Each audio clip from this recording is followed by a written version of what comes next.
बस्ती तक है स्कॉट बुढ़वल से।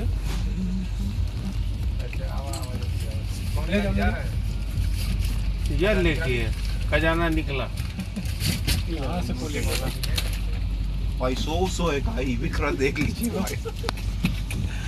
पैसा होगा तो हम लोग को दे दीजिए। नहीं हम लोगों को कुछ मत दीजिए लेकिन वीडियो बनाइए।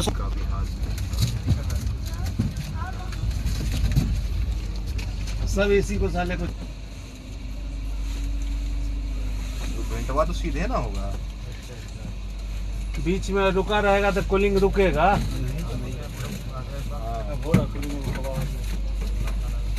आप कंप्रेसर गोल कर रहे हैं तो भाई बताओ ना, मान लो इसका मतलब आप लोग को पता हो यहाँ पे वो रेल वाला उसमें नहीं है पॉलिथीन ना।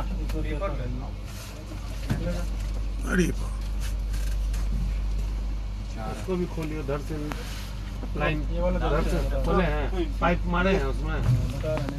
ये वाले सीधा है ना, जब देखिए इस ऑपरेशन में लगा होगा 2-4 घंटा।